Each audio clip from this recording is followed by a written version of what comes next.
നമ്മൾ സാധാരണ ധരിക്കുന്ന വസ്ത്രങ്ങൾക്ക് പുറമെ പ്രാർത്ഥിക്കാനായി ദൈവസന്നിധിയിൽ കയറി ചെല്ലുന്ന സമയങ്ങളിൽ അതിനുവേണ്ടി മാത്രം തയ്യാറാക്കി വെച്ചിരിക്കുന്ന പ്രത്യേകമായിരിക്കുന്ന ഉടുപ്പുകളോ അല്ലെങ്കിൽ ആ പ്രെയർ ചെയ്യുന്ന സമയത്ത് പുതയ്ക്കാനുള്ള പ്രത്യേക ഷോളുകളോ ഇത്തരം നീളമുള്ള പ്രത്യേക പ്രാർത്ഥനാ വസ്ത്രങ്ങളോ എന്തെങ്കിലും നിങ്ങൾ ഉപയോഗിക്കുന്ന ആളാണ്. അങ്ങനെയാണ് എന്നുണ്ടെങ്കിൽ ആ പ്രാർത്ഥനാ രീതികൾ, അത്തരം പ്രാർത്ഥനാ സ്വഭാവങ്ങൾ നിങ്ങളുടെ ജീവിതത്തിൽ വരുത്തിയുള്ള മാറ്റങ്ങൾ എത്ര വലുതാണെന്ന് എനിക്ക് മനസ്സിലാക്കാൻ കഴിയും. കേരളത്തിൽ സാധാരണ ഇത്തരം വിഷയങ്ങൾ അധികം ചർച്ച ചെയ്യപ്പെട്ടിട്ടില്ല. എന്നാൽ ഈ കഴിഞ്ഞ കുറേ കാലങ്ങളായി ശക്തമായ ദൈവകരങ്ങളിൽ പ്രയോജനപ്പെടുന്ന ശുശ്രൂഷകരെ സംബന്ധിച്ചിടത്തോളം അവരുടെ പലരുടെയും പ്രാർത്ഥനാ ജീവിതവുമായി ബന്ധപ്പെട്ട് ഇത്തരത്തിൽ ചിട്ടയായുള്ള അടുക്കോടും ചിട്ടയോടും കൂടിയുള്ള ഒരു പ്രാർത്ഥനാ ജീവിത സ്വഭാവം വളർത്തിയെടുക്കുന്നതിൽ പലരും നിർണായകമായ ശ്രദ്ധ വഹിച്ചതായി എനിക്ക് മനസ്സിലാക്കാൻ കഴിഞ്ഞിട്ടുണ്ട്. ഇത്തരത്തിൽ ചിട്ടയോടുകൂടിയ ഒരു പ്രാർത്ഥനയുടെ രീതി ശുശ്രൂഷയിലും ജീവിതത്തിലും ഉണ്ടാക്കുന്ന ഭയങ്കരമായ മാറ്റങ്ങൾ കണ്ടതിനെ തുടർന്ന് ലോകത്തിന് നാനാകോണുകളിൽ കർത്താവിനോട് കൂടുതലായി അടുക്കുവാനും തൻ്റെ പ്രാർത്ഥനാ ജീവിതത്തെ കൂടുതൽ ബലപ്പെടുത്തുവാനും ആഗ്രഹിക്കുന്ന എല്ലാ ദൈവമക്കൾക്കുമായി ഇന്ന് ഈ ഒരു വിഷയവുമായി ബന്ധപ്പെട്ട കുറച്ച് കാര്യങ്ങൾ സംസാരിക്കുവാനാണ് കർത്താവ് എനിക്ക് നിയോഗം തരുന്നത്. കർത്താവിൻ്റെ വലിയ സ്നേഹത്തിൽ ലോകമെങ്ങും എന്നെ കേൾക്കുന്ന സ്നേഹനദികളായ എല്ലാ സഹോദരങ്ങൾക്കും നമ്മുടെ രക്ഷകനും കർത്താവുമായ യേശുക്രിസ്തുവിൻ്റെ ഉന്നതവും പരിശുദ്ധവുമായ വലിയ നാമത്തിൽ സന്തോഷത്തോടുകൂടെ ഇന്നത്തെ പ്രവചന ദൂതിലേക്ക് സ്നേഹവന്ദനം. ഞാൻ പാസ്റ്റർ ക്രിസ്റ്റി പി ജോൺ, കോട്ടയം ആസ്ഥാനമായി പ്രവർത്തിക്കുന്ന ലൈഫ് ചേഞ്ചർ പ്രോഫറ്റിക് ചർച്ചുകളുടെ ക്രിസ്തീയ വന്ദനങ്ങൾ. സത്യത്തിൽ പ്രാർത്ഥിക്കാൻ നേരം ഒരു വസ്ത്രം ഈ ദിനത്തിൽ പ്രത്യേകമായി ധരിക്കുക എന്ന് പറയുന്ന രീതി ഇതര മതസമൂഹങ്ങളിൽ നമുക്ക് കാണാൻ കഴിയുന്നൊരു കാര്യമാണ്. ആധ്യാത്മിക മേഖല വിവിധ വർണ്ണങ്ങളിലുള്ള വസ്ത്രങ്ങളാൽ ചിട്ടപ്പെടുത്തി വച്ചിരിക്കുന്ന ഒരു ശൈലിയാണ് ഫോളോ ചെയ്യുന്നത്. വസ്ത്രം കൊണ്ട് മാത്രമല്ല, ശാരീരിക ശുദ്ധി അതിൽ പ്രാധാന്യമർഹിക്കുന്ന ഒരു കാര്യമാണ്. ജൂതന്മാരുടെയും മുസ്ലിം സമൂഹങ്ങളുടെയും നമ്മുടെ നാട്ടിലെ മറ്റിതര മതവിഭാഗങ്ങളുടെയും എല്ലാം ശുശ്രൂഷ ആചാരങ്ങളെ ഒന്ന് പഠിക്കുമ്പോൾ അവരൊക്കെയും എത്ര ഗൗരവത്തിലാണ് തങ്ങൾ ചെയ്യുന്ന ഇത്തരം ആത്മീക കാര്യങ്ങളെ നിഷ്ഠയോടുകൂടെ പുലർത്തുന്നത് എന്നുള്ള കാഴ്ച നമ്മളെ എല്ലാവരെയും കൂടുതൽ നമ്മുടെ പ്രാർത്ഥനാ ജീവിതങ്ങളെയും ബലപ്പെടുത്തിയെടുക്കുന്നതിൽ പ്രോത്സാഹിപ്പിക്കുന്നൊരു കാര്യം തന്നെയാണെന്ന് പറയാതിരിക്കുക വയ്യ. അത് പറയാനൊരു മടിയുള്ള ഒരാളല്ല ഞാൻ. കാരണം ദൈവം എന്ന് പറയുന്ന ആ ഒരു കാഴ്ചപ്പാടിൽ, ദൈവത്തോടുള്ള ബന്ധം എന്ന് പറയുന്ന ആ ഒരു വലിയ പദവിയിലേക്ക് എത്രത്തോളം അടുത്തു വരാൻ കഴിയുമോ അത്രത്തോളം അടുത്തു വരിക, അതിന് ഏറ്റവും സവിശേഷവും ശ്രേഷ്ഠവുമായിരിക്കുന്ന ഉപാധികൾ തന്നെ നമ്മുടെ ജീവിതത്തിൽ ഒരുക്കാൻ കഴിയുമെങ്കിൽ അതൊരുക്കുന്നത് ഏറ്റവും ശ്രേഷ്ഠമാണെന്നുള്ളതായ ഒരു പൊതുബോധം വളർന്നു വരുന്ന തലമുറകൾക്ക് കൂടെ പകർന്നു കൊടുക്കുന്ന ഒരു സാമൂഹിക ആത്മീക പശ്ചാത്തലത്തിലാണ് നമ്മളെല്ലാവരും ജീവിക്കുന്നത്. അതുകൊണ്ട് തന്നെ ഇത്തരം കാര്യങ്ങളെക്കുറിച്ച് സംസാരിക്കുന്നതിൽ മടിക്കേണ്ട കാര്യങ്ങളൊന്നും തന്നെയില്ല. എന്നാൽ വിശുദ്ധ ബൈബിളിൻ്റെ ആദിയോടനമുള്ളതായ ഉപദേശങ്ങളെ ആധാരമാക്കി ചിന്തിക്കുമ്പോൾ പ്രാർത്ഥനാ സമയത്ത് പ്രത്യേക തരത്തിലുള്ള ഒരു വസ്ത്രം ധരിക്കണമെന്നതോ പ്രത്യേക രീതിയിലുള്ള ഒരു ഇടം കണ്ടെത്തണമെന്നതോ പ്രത്യേക രീതിയിൽ ഇരിക്കണമെന്നുള്ളതോ ഒന്നും ഒരു ഉപദേശമായി രൂപപ്പെടുത്തിയിട്ടില്ല. അങ്ങനെ ഒരു കാര്യം ഒരു കൽപ്പനയായിട്ടോ ഉപദേശമായിട്ടോ ആരുടെയും മേൽ കെട്ടിവെക്കാനല്ല ഇന്നത്തെ എൻ്റെ ഈ പ്രഭാഷണം കൊണ്ട് ഉദ്ദേശിക്കുന്നതെന്നുള്ള കാര്യം ആദ്യമേ തന്നെ വ്യക്തമാക്കിക്കൊണ്ട് ഇന്നത്തെ ആ ദൈവിക ദൂതിലേക്ക് നിങ്ങളെ ഞാൻ കൂട്ടിക്കൊണ്ടു പോകട്ടെ. പിന്നെ എന്തിനാണ് നമ്മൾ ഇത്തരത്തിലൊരു വസ്ത്രം നമ്മുടെ പ്രാർത്ഥനാ സമയത്ത് ധരിക്കുന്നത്?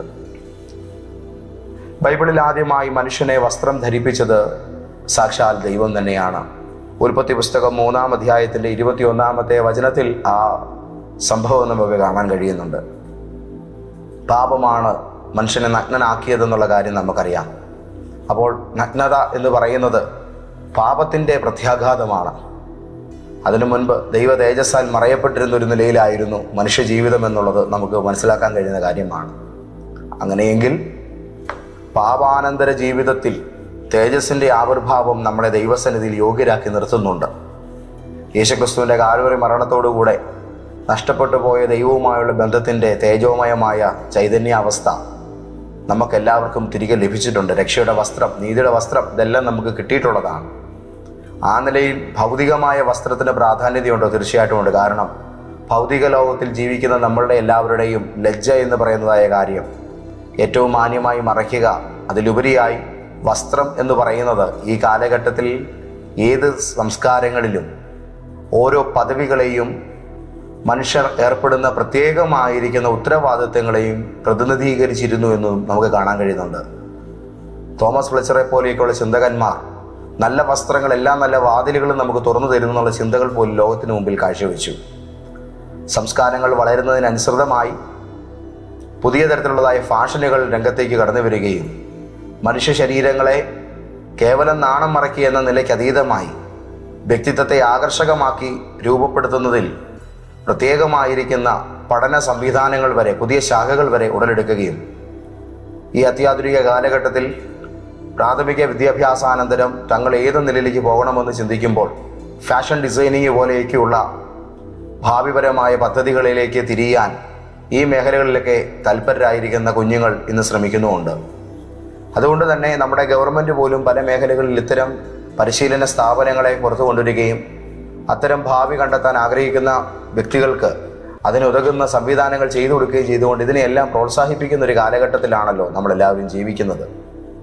ഒരു ജഡ്ജി ധരിക്കുന്ന വസ്ത്രവും, ഒരു പോലീസുകാരൻ ധരിക്കുന്ന വസ്ത്രവും, ഒരു ഡോക്ടർ ധരിക്കുന്ന വസ്ത്രവും, ഒരു സാധാരണ കഠിനമായ ജോലി ചെയ്യുന്ന ഒരാൾ ധരിക്കുന്ന വസ്ത്രവും, ഒരു നീന്തൽക്കാരൻ ധരിക്കുന്ന വസ്ത്രവും, ഒരു തീപിടുത്തം ഉണ്ടാകുന്ന സ്ഥലത്ത് തീ അണയ്ക്കാൻ വരുന്ന ഒരു അഗ്നി സേനയിലെ ഒരു വ്യക്തി ധരിക്കുന്ന വസ്ത്രവും, അതെല്ലാം എൻ്റർലി ഡിഫറൻ്റ് ആണ്.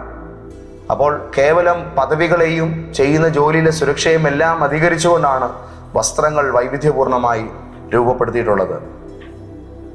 ഒരു വീട്ടിൽ സാധാരണ കുഞ്ഞുങ്ങളോടുകൂടെ കളിച്ചിരി തമാശകളുമായിരിക്കുന്ന ഒരു ജഡ്ജി അതേ നിലയിൽ താനിരിക്കുന്ന നീതിന്യായ പീഠത്തിലേക്ക് കയറിയിരുന്നാൽ അത് യാതൊരു വിധത്തിലും അംഗീകരിക്കാനോ നിയമവാഴ്ചയ്ക്ക് അത് ഉൾക്കൊള്ളാനോ കഴിയുന്നൊരു കാര്യമല്ല. അതുകൊണ്ട് തന്നെയാണല്ലോ സ്വാഭാവികമായും അവർക്ക് ധരിക്കാനുള്ള ആ കറുത്ത കോട്ട് തന്നെ ധരിച്ചുകൊണ്ട് അവർ ആ പദവിയിൽ കയറിയിരിക്കുന്നത്. അവിടെ കയറിയിരിക്കുമ്പോൾ കേവലം ഒരു സാധാരണ വ്യക്തിയായിട്ടല്ല, പരമോന്നത നീതിന്യായ പീഠത്തിൻ്റെ ആത്യന്തികമായൊരു ശബ്ദമായി തന്നെയാണ് ഏതൊരു ന്യായാധിപനും അവിടെ നിലകൊള്ളുന്നത്.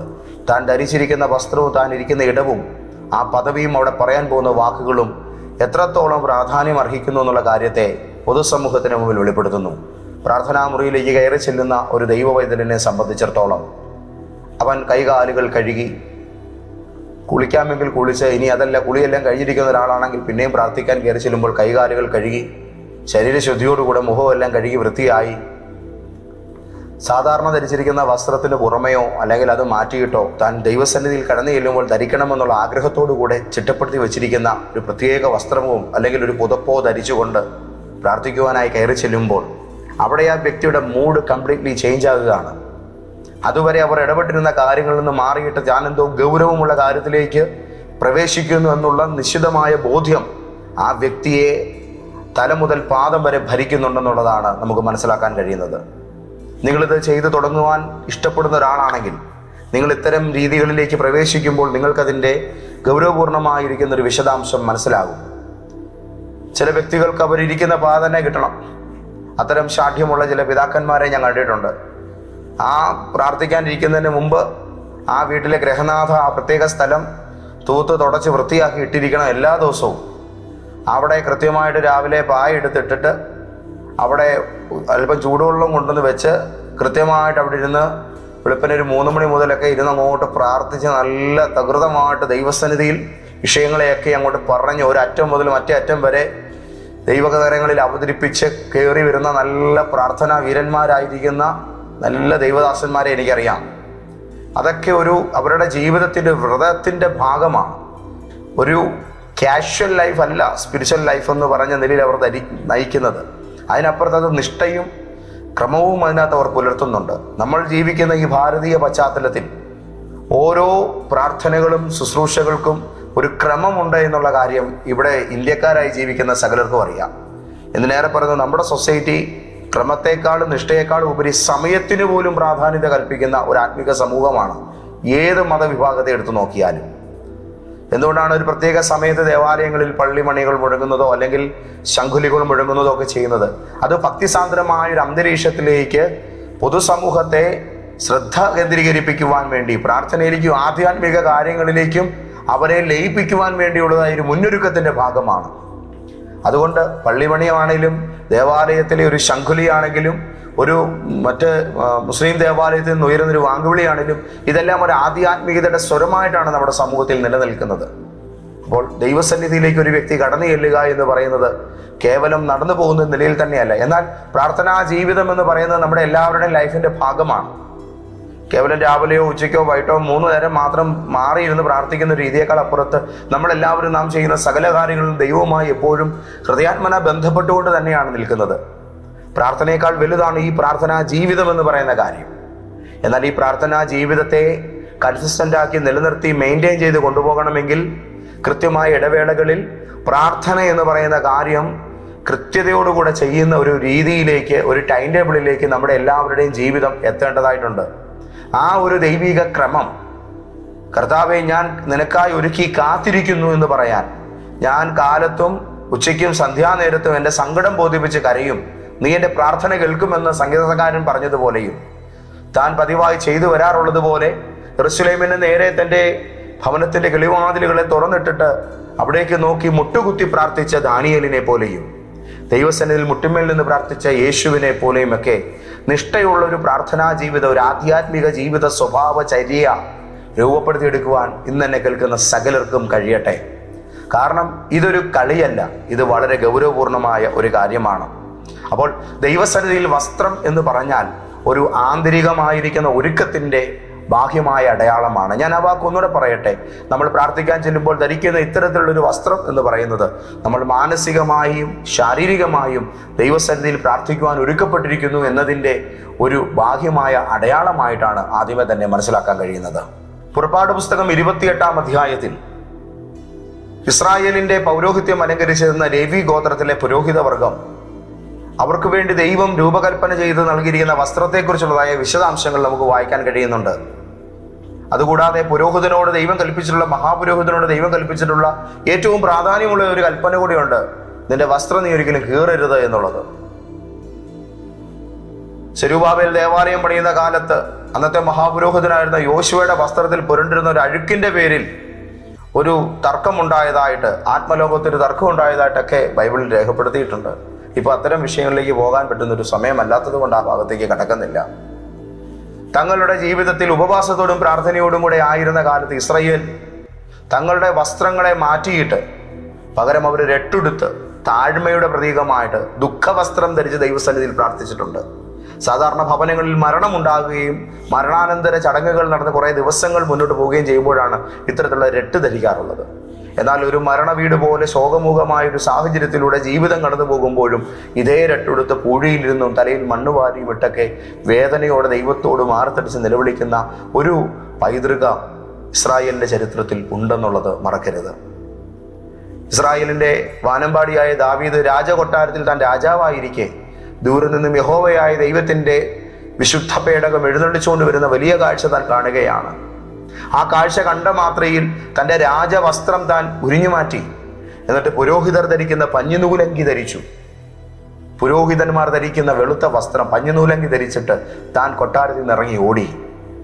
എഴുന്നള്ളി വരുന്ന ഇസ്രായേലിൻ്റെ ദൈവത്തിൻ്റെ മഹിമയുടെ പേടകത്തിന് മുമ്പിൽ താൻ സാധാരണക്കാരായ ഒരു മനുഷ്യനെ പോലെ അവിടെ നിന്ന് നൃത്തം ചെയ്ത് ദൈവത്തെ ആരാധിച്ചു. ഈ ഒരു ആരാധനാ സമ്പ്രദായത്തിലേക്ക് ദാവീദ് എന്ന് പറയുന്ന ഉന്നതനായ രാജാവ് ഇറങ്ങിച്ചെന്ന് നൃത്തം ചവിട്ടുന്ന കാഴ്ച കാണുമ്പോൾ തൻ്റെ ഭാര്യ തന്നെ ശാസിക്കാൻ തയ്യാറാകുന്നുണ്ട്. ഇദ്ദേഹം എന്താണ് ഈ കാണിക്കുന്നത്? അവിടെയും അദ്ദേഹത്തിന് കൃത്യമായ ഉത്തരം തൻ്റെ ഭാര്യയോട് പറയാനുണ്ട്. ഞാൻ എവിടെ ഇരുന്നവനാണ്? ഇസ്രായേലിലെ ഏതോ വനാന്തരങ്ങളിൽ ആടുതീറ്റി നടന്നവൻ. അവിടെ നിന്ന് എൻ്റെ ഗ്രഹത്തെ ഇത്രത്തോളം ഉയർത്തിയൊരു കർത്താവ്, എന്നെ ഇത്രത്തോളം ഉയർത്തിയൊരു ദൈവം, ആ തിരുസന്നിധി ഞാൻ എങ്ങനെയാണ് നൃത്തം ചെയ്യാതിരിക്കുന്നത്? ചുരുക്കത്തിൽ അവിടെയും ആരാധനയ്ക്കായിട്ട് ഓടിച്ചെല്ലുമ്പോൾ പുരോഹിതർ ധരിക്കുന്നത് പോലൊരു വസ്ത്രം ധരിച്ചുകൊണ്ട് പോയി ദൈവത്തെ മഹിമപ്പെടുത്തുന്നതിൽ ദാവീദ് ശ്രദ്ധ ചെലുത്തിയിരുന്നതായി നമുക്ക് കാണാൻ കഴിയുന്നുണ്ട്. ദാവീദിന്റെ നൃത്തം പോലെ തന്നെ ദാവീദിന്റെ വസ്ത്രവും അവിടെ പ്രത്യേകമായി എടുത്തു പറയേണ്ടതായ ഒരു വസ്തുതയാണ്. അപ്പോൾ പ്രാർത്ഥനാ വേളകളിൽ ധരിക്കുന്ന ഇത്തരം വസ്ത്രങ്ങൾ പ്രാധാന്യത അർഹിക്കുന്നു. പുരോഹിത വസ്ത്രത്തെക്കുറിച്ച് ദൈവം എന്തിനാണ് പ്രാധാന്യത കൽപ്പിച്ചത്? പുരോഹിതൻ ദൈവത്തിൻ്റെ പ്രതിനിധിയായി മനുഷ്യരുടെ നടുവിൽ ശുശ്രൂഷ ചെയ്യുന്നയാളാണ്. പ്രവാചകൻ ദൈവത്തിനു വേണ്ടി മനുഷ്യരോട് സംസാരിക്കുന്നയാളാണെങ്കിൽ പുരോഹിതൻ മനുഷ്യർക്ക് വേണ്ടി ദൈവത്തോട് സംസാരിക്കുന്ന ആളാണ്. ഒരേ കൊണ്ട് ചോദ്യവും മറുപടിയും വരുന്നില്ല. ഇവിടെ പുരോഹിതൻ അങ്ങോട്ടേക്ക് അർപ്പിക്കുന്നു, ദൈവത്തിൻ്റെ ഉത്തരങ്ങൾ പ്രവാചകനിലൂടെ തിരിച്ചു വരുന്നു. ആ ദൈവത്തിൻ്റെ നിയന്ത്രണങ്ങൾ രാജാവിലൂടെ ജനത്തിന്മേൽ വെളിപ്പെടുന്നു. അപ്പോൾ പുരോഹിതന് മേലങ്കിയുണ്ട്, പുരോഹിത വസ്ത്രമുണ്ട്, പ്രവാചകന് മേലങ്കിയുണ്ട്, രാജാവിന് രാജവസ്ത്രമുണ്ട്. അപ്പോൾ ഈ 3 ആത്മീക ശുശ്രൂഷകൾ ഇസ്രായേലിൻ്റെ മേലുണ്ടായിരുന്നതാണ്. ഈ 3 ശുശ്രൂഷകളും അതിൻ്റെ പദവികൾ അലങ്കരിച്ചിരുന്നവർക്ക് വിശിഷ്ടമായിരിക്കുന്ന ശുശ്രൂഷ വസ്ത്രങ്ങളുണ്ടായിരുന്നു. എന്തിനേറെ പറയുന്നു, ഏലിയാവിൻ്റെ പുതപ്പ് നിങ്ങൾക്ക് ഇത്തരണത്തിൽ ഓർക്കാവുന്നതാണ്. അതാണല്ലോ എലീശയിലേക്ക് വന്നത്. അപ്പോൾ അത് ശുശ്രൂഷയുടെയും ഉത്തരവാദിത്വത്തിൻ്റെയും ഒരു കൈമാറ്റം എന്ന നിലയിൽ ഇതിനോടകം നമ്മൾ പറഞ്ഞിട്ടുള്ളൊരു വിഷയമായതുകൊണ്ട് ഞാൻ അതിലേക്ക് കടക്കുന്നില്ല. അപ്പോൾ നാം ഇത്തരത്തിലുള്ളതായ ഒരു പ്രത്യേക വസ്ത്രം ദൈവസന്നിധിയിൽ ഒരു പ്രാർത്ഥനാ വേളയിൽ ധരിക്കുമ്പോൾ ഞാൻ നിൽക്കുന്നൊരു സാധാരണ നിലയിലല്ല എന്നുള്ളത് നമുക്ക് മനസ്സിലാക്കാൻ കഴിയുന്നു. ഞാൻ ഉത്തരവാദിത്വമുള്ള ദൈവികമായ സന്നിധിയിലെ ഒരു പ്രത്യേകമായ പദവിയിലേക്ക് സ്വയം മാറുന്നു എന്നുള്ള ബോധം നമ്മളിൽ സൃഷ്ടിപ്പാൻ അത് നമ്മളെ സഹായിക്കും. ഞാനിപ്പോൾ നിൽക്കുന്ന ഒരു സാധാരണ മനുഷ്യനായിട്ടല്ല, ദൈവസന്നിധിയിൽ ഗൗരവപൂർണമായ ഒരു ഉത്തരവാദിത്വം വഹിക്കുന്ന ഒരാളാണെന്നുള്ള സ്വയബോധത്തിൻ്റെ ഒരു സ്വിച്ചാണ് സത്യത്തിൽ ഇത്തരത്തിലുള്ള ഒരു വസ്ത്രമെന്ന് പറയുന്നത്. നിങ്ങൾ ഇത്തരത്തിലൊരു വസ്ത്രം ധരിച്ചുകൊണ്ടോ ഒരു പുതപ്പ് പുതച്ചുകൊണ്ടോ പ്രാർത്ഥിക്കുമ്പോൾ, കൃത്യമായൊരിടം നിങ്ങൾ അതിനുവേണ്ടി ദൈവവുമായി സംസാരിക്കുവാൻ സജ്ജമാക്കുമ്പോൾ, നിങ്ങളുടെ ആത്മീക ജീവിതം ഇന്നുവരെ കാണാത്ത പുതിയ ബാധാവുകളിലേക്ക് വിശാലമായും ശക്തമായും അത് വളർന്ന് പന്തലിക്കുമെന്ന് പറയാൻ ഞാൻ ആഗ്രഹിക്കുന്നു. ഞാൻ ഒരിക്കൽ കൂടി ആവർത്തിക്കട്ടെ, ഇതൊരിക്കലും ഒരു ഉപദേശമോ ഒരു ഡോക്ടറിനല്ല, പകരം ഇതൊരു സ്പിരിച്വൽ ഡിസിപ്ലിൻ്റെ ഭാഗമായി ഒരു വ്യക്തി സ്വയം ചെയ്യാൻ താല്പര്യമുണ്ടെങ്കിൽ മാത്രം ചെയ്യേണ്ട ഒരു കാര്യമാണ്. ആരെയും അടിച്ചേൽപ്പിച്ച് നിർബന്ധിക്കുന്ന ഒരു കാര്യമല്ല. നിങ്ങൾക്ക് ചെയ്യണമെങ്കിൽ ചെയ്യാം, അതിൻ്റെ ഗുണം നിങ്ങൾ കാണുക തന്നെ ചെയ്യും. അപ്പോൾ ഇങ്ങനെ ഒരു വസ്ത്രമോ ഒരു പുതപ്പോ ധരിക്കുമ്പോൾ എന്താണ് നമ്മളിൽ ഉണ്ടാകുന്ന മാറ്റം? ഒന്നാമത്തെ കാര്യം, ദൈവ സാന്നിധ്യ ബോധം നമ്മളെ വല്ലാതെ ഭരിക്കും. വിശുദ്ധ ബൈബിളിൽ പരിശുദ്ധാത്മാവിന് നൽകിയിട്ടുള്ള ഒരു പേരാണ് ദൈവ ഭയത്തിൻ്റെ ആത്മാവ്. പുറമെയുള്ള സാഹചര്യങ്ങളല്ല പേടിക്കേണ്ടത്, ദൈവത്തെയാണ് ഭയപ്പെടേണ്ടത്. ദൈവത്തോടുള്ള ഭക്തി ജ്ഞാനത്തിൻ്റെ ആരംഭമാണ്.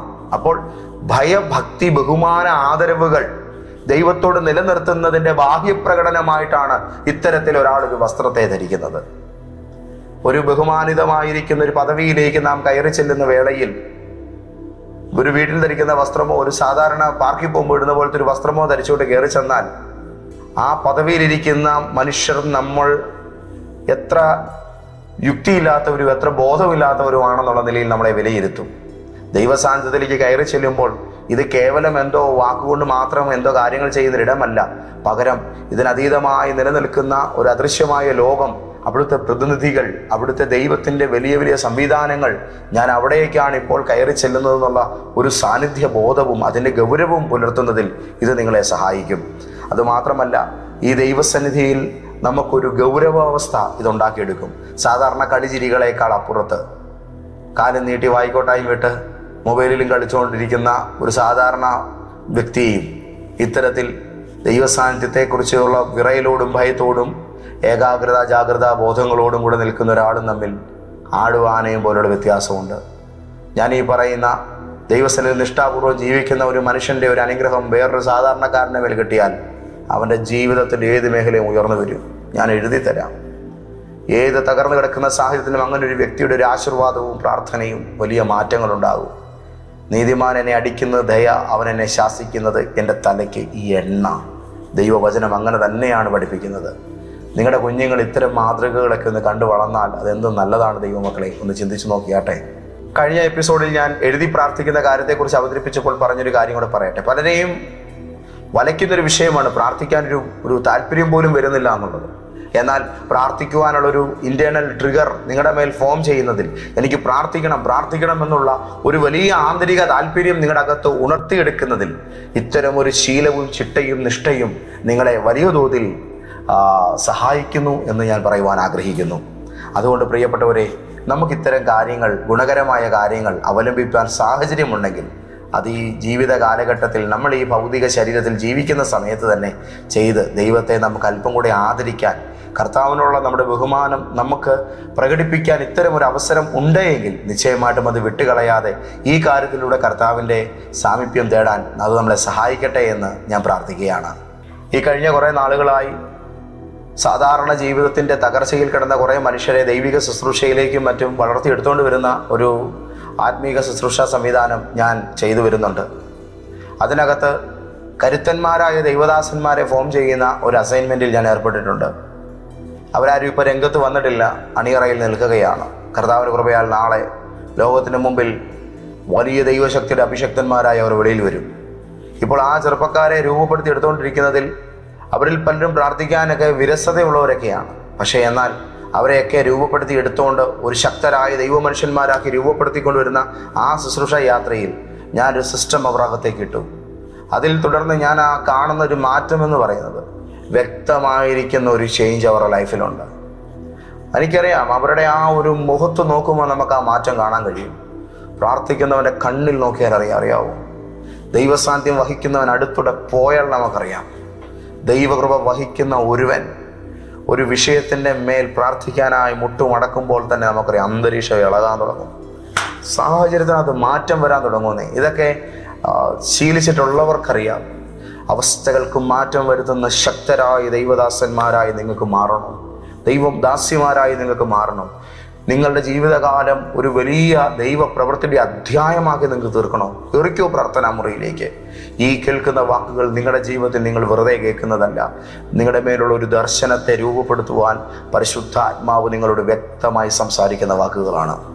ഇത് കേൾക്കുമ്പോൾ പലർക്കും ഒരു മറു ചോദ്യം വന്നേക്കാം, പാസ്റ്ററെ, ദൈവം പുറമേയുള്ള കാര്യങ്ങൾ നോക്കുന്നില്ലല്ലോ, ഹൃദയമല്ലേ നോക്കുന്നത്? കാരണം 1 ശമൂവേൽ 16:7 ദൈവം ഹൃദയങ്ങളെയും ആന്തരേന്ദ്രിയങ്ങളെയുമാണ്. മനുഷ്യൻ പുറമേ ഉള്ളത് നോക്കുന്നു, ദൈവം ഹൃദയങ്ങളെയും ആന്തരേന്ദ്രിയങ്ങളെയുമാണ് ശോധന ചെയ്യുന്നുണ്ടല്ലോ. അതിൻ്റെ അർത്ഥം ദൈവം പുറമേയുള്ള കാര്യങ്ങളെ കാണാതെ കണ്ണടച്ചിരിക്കുന്നു എന്ന് എഴുതിയിട്ടില്ല. ഹൃദയം എന്ത് നിറഞ്ഞു കവിയുന്നോ ഹൃദയത്തിൻ്റെ നിറവാണ് പുറത്ത് പ്രകടമാകുന്നതെന്ന് യേശു പറഞ്ഞു. ഒരു മനുഷ്യനെ അശുദ്ധമാക്കുന്നത് പുറത്തുനിന്നുള്ള കാര്യങ്ങളെ അല്ല, അകത്തുനിന്ന് പുറത്തേക്ക് വരുന്ന വിഷയങ്ങളാണെന്ന് കർത്താവ് തന്നെ മുൻകൂട്ടി പറഞ്ഞിട്ടില്ലേ? നമ്മുടെ വാക്കുകൾ പോലും ഹൃദയത്തിൻ്റെ നിറവുകളാണ് എന്ന് വ്യക്തമാകുന്നുണ്ട്. അപ്പോൾ നിങ്ങളുടെ ഹൃദയാവസ്ഥയാണ് നിങ്ങളുടെ ശരീരത്തിന് മേൽ പ്രകടമാകുന്നത്. നാടൻ ഭാഷയിൽ പറഞ്ഞാൽ മുഖം മനസ്സിൻ്റെ കണ്ണാടിയാണ്. അപ്പോൾ നിങ്ങളുടെ ഉള്ളിലുള്ള പരിഭാവനത, നിങ്ങളുടെ ഉള്ളിലുള്ള ആത്മീക ഏകാഗ്രത, ഇതൊക്കെ നിങ്ങളുടെ സകല കാര്യങ്ങളുടെ മേലും പ്രകടിതമായി വരുമെന്ന് പറയാൻ ഞാൻ ആഗ്രഹിക്കുകയാണ്. അതുകൊണ്ട് പുറമേയുള്ള ഒരുക്കങ്ങൾ വേണ്ട എന്നല്ല പറഞ്ഞത്, അറയിൽ കിടന്ന് വാതിലടയ്ക്ക് എന്ന് യേശു പറഞ്ഞത്. അത് ഏകാഗ്രതയുമായിട്ട് ബന്ധപ്പെട്ടൊരു വിഷയത്തിലാണ്. പ്രാർത്ഥനയുടെ, ആരാധനയുടെ പരസ്യവൽക്കരിക്കപ്പെട്ടൊരു രീതിയിൽ നിന്ന് മാറി അതിന് രഹസ്യ സ്വഭാവം ഉണ്ടായിരിക്കണമെന്ന നിലയിലുള്ള ഒരു അനുഭവതലം, ബന്ധമാണ് അവിടെ യേശു ഉദ്ദേശിക്കുന്നത്. അപ്പോൾ പുറമേയുള്ള ആത്മീയതയുടെ പ്രകടന കാഴ്ചകളല്ല കർത്താവ് അവിടെ വിശദമാക്കാൻ ആഗ്രഹിച്ചത്. അപ്പോൾ അതുകൊണ്ട് രഹസ്യാത്മകമായി തന്നെ ചെയ്യുമ്പോഴും നമ്മൾ ഈ നിഷ്ഠയോടുകൂടെ, കൃത്യതയോടുകൂടെ ഈ കാര്യങ്ങൾ ചെയ്താൽ അതിൻ്റെ ഒരു പവർ വേറെ തന്നെയാണ്. നമുക്കത് ചെയ്യാം. പ്രാർത്ഥനാ സമയവും പ്രാർത്ഥിക്കുവാൻ തിരഞ്ഞെടുക്കുന്ന ഇടവുമായി ബന്ധപ്പെട്ട് ഞാനൊരു ശുശ്രൂഷ വേറെ ചെയ്യുന്നുണ്ട്. അപ്പോൾ പ്രാർത്ഥനാ സമയവും അതിലേക്ക് നാം ഒരുക്കപ്പെട്ട് ചെല്ലുമ്പോൾ നമ്മുടെ ശരീരം ഒരു ഓർഡറിലാകുകയാണ്, നമ്മുടെ മനസ്സൊരു ഓർഡറിലാകുകയാണ്. കൂടുതൽ ഏകാഗ്രമായിരിക്കാൻ അത് നമ്മളെ സഹായിക്കും. ഞാൻ ചെയ്യുന്ന കാര്യം ഇതാണ് എന്നുള്ള ഉത്തമമായ തിരിച്ചറിവോടുകൂടെ നമുക്ക് ചെയ്യാൻ അത് നമ്മളെ ഹെൽപ്പ് ചെയ്യും. അപ്പോൾ നമ്മുടെ മൈൻഡിനെ, നമ്മുടെ ശരീരത്തെ, നമ്മുടെ സ്പിരിറ്റ് റിലങ്ങളെ പ്രോപ്പറായി അലൈൻ ചെയ്യാൻ നമുക്കിത്തരം പരിശീലനങ്ങൾ നമ്മളെ സഹായിക്കും. ദൈവമക്കളെ, ഇത് കേൾക്കുമ്പോൾ എനിക്കും ഇതൊന്ന് ചെയ്തു നോക്കണം എന്നുള്ളൊരു കൊതി നിങ്ങളുടെ അകത്തുണ്ടെങ്കിൽ എൻ്റെ ശുശ്രൂഷ കർത്താവ് ഇന്ന് നിങ്ങൾക്ക് വേണ്ടി തന്നെ രൂപപ്പെടുത്തിയതാണ് എന്ന് ഞാൻ മനസ്സിലാക്കുന്നു. ഇത്തരം കാര്യങ്ങൾ കേൾക്കുമ്പോൾ ഒരു ചുവട് ദൈവസന്നിധിയിൽ ഒരുങ്ങുവാൻ തയ്യാറാകുന്ന നിങ്ങളുടെ ജീവിതത്തിൽ ഇത്രയും കാലം നിങ്ങൾക്ക് വെളിപ്പെടാതിരുന്ന ഒരു ആത്മശക്തി നിങ്ങളിലേക്ക് കുതിച്ചൊഴുകി വരുന്നത് നിങ്ങൾ തിരിച്ചറിയും. ഒരു 10 ദിവസം ഇങ്ങനെ ചെയ്തു നോക്കിക്കേ. വെറും 10 days നിങ്ങൾക്കുള്ള ഏറ്റവും നല്ലൊരു വസ്ത്രം അത് ദൈവസന്നിധിയിൽ പ്രാർത്ഥിക്കുവാൻ ചെല്ലുമ്പോൾ ധരിക്കേണ്ടതിനായി മാറ്റിവെച്ച് അത് തന്നെ കൃത്യമായി ധരിച്ച് നിങ്ങൾക്ക് ചെയ്യാം. അതിന് ഇത്തരത്തിലുള്ളതായ പ്രയർ ഷോളുകൾ വേണമെന്ന് യാതൊരു നിർബന്ധവുമില്ല. നിങ്ങൾക്കൊരു നീളമുള്ള ഒരു വെള്ള വസ്ത്രം, ഒരു പുതപ്പോ നീളമുള്ളൊരു തുണിയോ മതിയാകും. അല്ലെങ്കിൽ നീളമുള്ള ഒരു അയവുള്ളൊരു വസ്ത്രം നിങ്ങൾക്ക് ധരിച്ചാൽ മതിയാകും. നിങ്ങളുടെ മനസ്സിൻ്റെയും ഹൃദയത്തിൻ്റെ ഇപ്പോഴത്തെ താല്പര്യങ്ങളുടെയും നിലയ്ക്കൊത്ത വിധം നിങ്ങൾ നിങ്ങളുടെ പ്രാർത്ഥനാ മുറിയെയും നിങ്ങളുടെ ശരീരത്തെയും ഒരുക്കിക്കൊണ്ടുവരുമ്പോൾ പരിമളം മണക്കുന്ന സുഗന്ധപൂരിതമായൊരു അന്തരീക്ഷത്തിൽ ഇത്തരത്തിലുള്ളൊരു ഒരുക്കത്തോടുകൂടെ മറ്റ് ഡിസ്റ്റർബൻസുകളൊന്നുമില്ലാതെ കർത്താവിൻ്റെ മുഖം തേടി നിങ്ങൾ പ്രാർത്ഥിക്കാൻ ചെല്ലുന്ന ആ ഒരു മൊമെൻറ്റ്, അതെത്ര ബ്യൂട്ടിഫുള്ളാണ്. കർത്താവ് നിങ്ങളെ അതിലേക്ക് നയിക്കട്ടെ. ഇന്നത്തെ പ്രവചന ദൂത് സത്യം പറഞ്ഞാൽ ലോകത്തിൻ്റെ പല രാജ്യങ്ങളിൽ അതിശക്തന്മാരായിരിക്കുന്ന പ്രാർത്ഥന പോരാളികളെ എഴുന്നേൽപ്പിക്കുന്ന ദൈവപ്രവൃത്തിയുടെ ഒരു അധ്യായമായി മാറുകയാണ്. ഞാൻ ഒന്നുകൂടെ പറയട്ടെ, ഇതൊരു ഡീറ്റെയിൽഡ് ആയിട്ടുള്ളൊരു ബിബ്ലിക്കൽ സ്റ്റഡിക്ക് വേണ്ടിയല്ല ഞാൻ ഇന്ന് ഈ മെസ്സേജ് തരുന്നത്. നിങ്ങളുടെ അകത്ത് പ്രാർത്ഥിക്കുവാനുള്ള ഒരു ചെറിയ തരി കൊതിയെങ്കിലും ഉണ്ടെങ്കിൽ അതിനെ ഊതി ജ്വലിപ്പിക്കുവാനുള്ള, ആളിക്കത്തിക്കുവാനുള്ള ദൈവാത്മനിയോഗത്തിൻ്റെ പേരിലാണ് ഇന്ന് ഞാൻ ഈ ദൂത് നിങ്ങൾക്ക് നൽകിയത്. നിങ്ങൾ ആഗ്രഹിക്കുന്നെങ്കിൽ ഇത്തരത്തിലുള്ള കൂടുതൽ വിഷയങ്ങളുമായി നിങ്ങളുടെ മുമ്പിൽ വരുവാൻ ഞാൻ ആഗ്രഹിക്കുന്നു. നിങ്ങളത് വ്യക്തമാക്കണം കമൻറ്റുകളിലൂടെ. നിങ്ങൾ നിങ്ങളുടെ കൂട്ടുകാർക്ക്, പ്രിയപ്പെട്ടവർക്ക്, ആത്മീകരാകാൻ ആഗ്രഹിക്കുന്ന എല്ലാവർക്കും നിങ്ങളത് പങ്കുവെക്കണം. നമുക്കൊരു വാക്ക് പ്രാർത്ഥിക്കാം. ഞങ്ങളെ അതിവാത്സല്യമായി സ്നേഹിക്കുന്ന ഞങ്ങളുടെ ദൈവമേ, സ്വർഗീയ പിതാവേ, അവിടുന്ന് ഞങ്ങളോട് പറഞ്ഞ വാക്കുകൾ ഞങ്ങൾ കേൾക്കുന്നു. ഞങ്ങളുടെ ജീവിതം തന്നെ നിഷ്ഠയുള്ളതും ഒരാത്മീക ക്രമത്തിനകത്തുൾപ്പെട്ടതുമായി കൂടുതൽ കൂടുതൽ ശോഭയുള്ളതായി പുറത്തു വരട്ടെ. രക്ഷയ്ക്ക് വേണ്ടി കാംക്ഷിക്കുന്ന അവനെ ഞാൻ അതിൻ്റെ ഉള്ളിൽ ആക്കും. തിരുനിവാസത്തിൻ്റെ മറവിൽ നീ എന്നെ മറയ്ക്കും, പാറമേൽ എന്നെ ഉയർത്തും. ഇപ്പോഴെൻ്റെ ചുറ്റുമുള്ള ശത്രുക്കളുടെ മേൽ എൻ്റെ തല ഉയരും. ഞാൻ എൻ്റെ കർത്താവിൻ്റെ കൂടാരത്തിൽ ജയഘോഷയാഗങ്ങളെ അർപ്പിക്കും. ഞാൻ യഹോവയെ എല്ലാ കാലത്തും വാഴ്ത്തും. അവൻ്റെ സ്തുതി എപ്പോഴും എൻ്റെ നാവിന്മേൽ ഉണ്ടായിരിക്കും. കർത്താവെ, തിരുസന്നിധിയിൽ ജ്വലിക്കുവാനുള്ള ദാഹം, ദൈവത്തിൻ്റെ മുഖം ഓരോ നിമിഷവും തേടുവാനുള്ള ഒരു അഭിവാഞ്ച അങ്ങയുടെ മക്കളുടെ മേൽ കൂടുതലായി ഈ നിമിഷം വെളിപ്പെട്ടു വരട്ടെ. ദൈവമേ, അങ്ങൻ്റെ ദൈവം, അധികാലത്തെ ഞാൻ അങ്ങേ അന്വേഷിക്കും. വെള്ളമില്ലാതെ തുടങ്ങി വരേണ്ട ദേശത്ത് എൻ്റെ ആത്മാവ് നിനക്കായി ദാഹിക്കുന്നു. ഇന്ന് രാവിലെ ഈ ദൂത് കേട്ടുകൊണ്ട് പ്രാർത്ഥിക്കുന്ന സകലരിലും ഈ നാളുകളിൽ ഇവർ ആർജിച്ചനുഭവിച്ച തൃപ്തിപ്പെടാത്ത പുതിയ ആത്മാവിൻ്റെ കൊതിക്ക് വേണ്ടി ഞാൻ ഇവരെ സമർപ്പിക്കുന്നു. പുത്തനൊഴുക്കുകൾ ഇവരുടെ മേൽ ആരംഭിക്കട്ടെ കർത്താവേ. പ്രവാചകന്മാർ കൂടുതൽ ശക്തരാകട്ടെ. രോഗശാന്തി ശുശ്രൂഷകർ കൂടുതൽ പവർഫുള്ളാകട്ടെ. വിടുതൽ ശുശ്രൂഷകന്മാർ കൂടുതൽ ദൈവരാജ്യത്തിൽ എഴുന്നേറ്റ് വരട്ടെ. ദൈവവചനം പ്രസംഗിക്കുന്നവർ കൂടുതൽ അഗ്നികഷ്ണങ്ങളായി തീരട്ടെ. ഞങ്ങളുടെ ആരാധനക്കാർ കൂടുതൽ ദൈവസാന്നിധ്യം കൊണ്ടുവരുന്നവരാകട്ടെ. ഞങ്ങളുടെ യുവാക്കൾ, ഞങ്ങളുടെ യുവതികൾ, ഞങ്ങളുടെ കുഞ്ഞുങ്ങൾ, ഞങ്ങളുടെ കൗമാരക്കാർ, ഞങ്ങളുടെ ബാല്യക്കാർ, അവർ ദൈവരാജ്യത്തിൻ്റെ ഉന്നത പവറിനെ ഈ ജീവിത സമയങ്ങളിൽ തന്നെ ഏറ്റെടുത്ത് വഹിക്കുന്നവരായി തീരട്ടെ. ബാല്യത്തിലെ നുകം ചുമക്കുന്നത് പുരുഷന് ഏറെ നല്ലത്. ക്രിസ്തുവിൻ്റെ സ്നേഹത്തിൻ്റെ നുകം, ദൈവവുമായുള്ള ഉന്നതമായ ബന്ധത്തിൻ്റെ ആഴം ഓരോ കുഞ്ഞുങ്ങളുടെ മേലും ഓരോ പ്രിയപ്പെട്ടവരുടെ മേലും വെളിപ്പെടട്ടെ എന്ന് പ്രാർത്ഥിക്കുന്നു. ഇവരുടെ ശരീരങ്ങൾ ദൈവത്തെ ആരാധിക്കട്ടെ. ഇവരുടെ വോൾ ബോഡി ഒരു ദൈവമന്ദിരമായി രൂപാന്തരപ്പെടട്ടെ.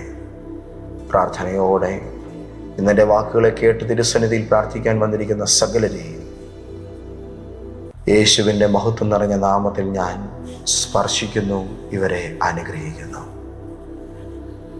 എന്നിലുള്ള പ്രാർത്ഥനയുടെ ഒരു അഭിഷേകം ഞാൻ ഇവരിലേക്ക് തുറന്നു വിടുന്നു.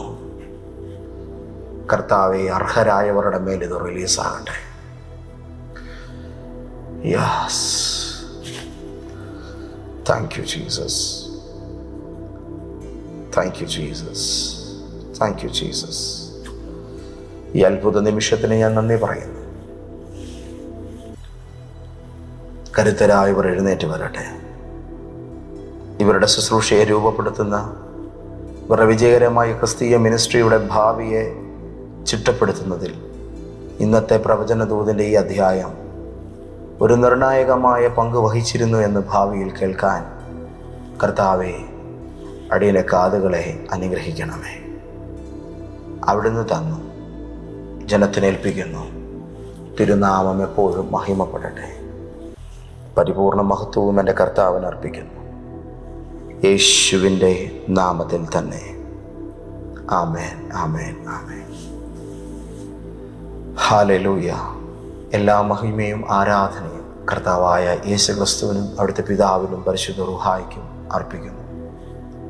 ഇത് 2026 ജനുവരി മാസമാണ്. 8-ാം തീയതിയാണ് ഇന്ന് ഈ ദൂത് നിങ്ങൾ കേൾക്കുന്നത്. നമ്മുടെ വിശുദ്ധ ആരാധന ഈ മാസം നടക്കുന്നത് കോട്ടയത്ത് IMA ഹാളിലാണ്. ഞായറാഴ്ചയും വെള്ളിയാഴ്ചയും നടക്കുന്ന ഈ പ്രസ്തുത ശുശ്രൂഷയിൽ നേരിൽ വന്ന് പങ്കുചേരാൻ ഞാൻ നിങ്ങളെ ക്ഷണിക്കുന്നു. ഇന്നത്തെ ദൂത് നിങ്ങൾ പങ്കുവെക്കാൻ മറക്കരുത്. ഇത്തരം സബ്ജക്റ്റുകൾ നിങ്ങൾ ആഗ്രഹിക്കുന്നെങ്കിൽ അത് അഭിപ്രായങ്ങളായി രേഖപ്പെടുത്താൻ മടിക്കരുത്. മറ്റുള്ളവർക്കും ഇത് ഷെയർ ചെയ്യണം, ലൈക്ക് ചെയ്യണം. കർത്താവ് നിങ്ങളെ അനുഗ്രഹിക്കുമാറാകട്ടെ. പിതാവാം ദൈവത്തിൻ്റെ സ്നേഹവും യേശുനാഥൻ്റെ കൃപയും പരിശുദ്ധ റൂഹായുടെ കൂട്ടായ്മയും നിങ്ങളോടുകൂടെ ഇപ്പോഴും എപ്പോഴും എന്നേക്കും ഉണ്ടായിരിക്കുമാറാകട്ടെ. ആമേൻ.